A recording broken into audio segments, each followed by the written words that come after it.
नमस्कार दोस्तों, स्वागत है आपका ग्लोबल फैक्ट्स हिंदी में। आज हम बात करने वाले हैं एशिया की दो सबसे बड़ी ताकतों की, जापान और चीन। एक तरफ है जापान, जो टेक्नोलॉजी, अनुशासन और क्वालिटी के लिए जाना जाता है, और दूसरी तरफ है चीन, जिसे दुनिया की सबसे बड़ी फैक्ट्री कहा जाता है। लेकिन असली सवाल यह है, जापान वर्सेस चाइना में असली ताकत किसके पास है? चलिए शुरू करते हैं।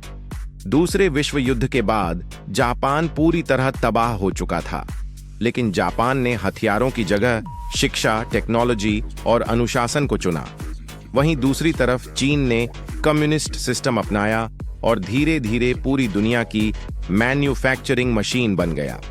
यहीं से दोनों देशों की सोच अलग हो गई। जापान ने क्वालिटी पर ध्यान दिया और चीन ने क्वांटिटी पर। अगर अर्थव्यवस्था की बात करें तो आज चीन दुनिया की दूसरी सबसे बड़ी इकोनॉमी है। चीन की जीडीपी करीब 18 ट्रिलियन डॉलर है, जबकि जापान की जीडीपी लगभग 4 ट्रिलियन डॉलर के आसपास है। संख्या में चीन बहुत आगे है, लेकिन जापान की इकोनॉमी ज्यादा स्थिर और भरोसेमंद मानी जाती है।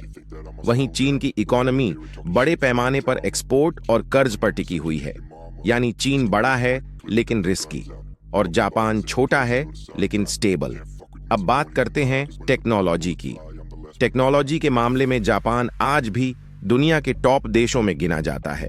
रोबोटिक्स, ऑटोमोबाइल, प्रिसीजन मशीनें और हाई क्वालिटी इलेक्ट्रॉनिक्स, इन सभी में जापान की पकड़ बहुत मजबूत है। दूसरी तरफ चीन ने भी पिछले कुछ सालों में जबरदस्त तरक्की की है। चीन एआई, सर्विलांस टेक्नोलॉजी और मोबाइल मैन्युफैक्चरिंग में तेजी से आगे बढ़ा है। लेकिन सच्चाई यह है कि हाई एंड चिप्स और एडवांस मशीनें आज भी जापान और उसके सहयोगी देशों से आती हैं, यानी इनोवेशन में जापान आगे है और मास प्रोडक्शन में चीन।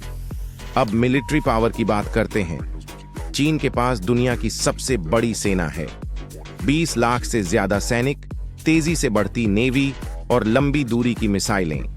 वहीं जापान की सेना को सेल्फ डिफेंस फोर्स कहा जाता है, लेकिन इसकी टेक्नोलॉजी बेहद एडवांस है। साथ ही जापान को अमेरिका का सीधा सपोर्ट भी मिलता है। नंबर के मामले में चीन आगे है, लेकिन टेक्नोलॉजी और सहयोगियों के मामले में जापान। अब बात करते हैं ग्लोबल सपोर्ट की। जापान के साथ अमेरिका, ऑस्ट्रेलिया, साउथ कोरिया और कई विकसित देश खड़े हैं। वहीं चीन के साथ रूस, नॉर्थ कोरिया और कुछ विकासशील देश हैं। लेकिन भरोसे की बात करें तो दुनिया जापान पर ज्यादा विश्वास करती है। अब आते हैं सोच और सिस्टम पर। जापान में डिसिप्लिन, ईमानदारी और मजबूत वर्क कल्चर देखने को मिलता है। वहीं चीन में सरकार का कंट्रोल बहुत ज्यादा है, जहां निगरानी और सीमित आजादी है। लंबे समय में इनोवेशन वहीं टिकता है, जहां सोचने और बनाने की आजादी होती है। अब सवाल उठता है, अगर जापान और चीन के बीच युद्ध हुआ तो क्या होगा?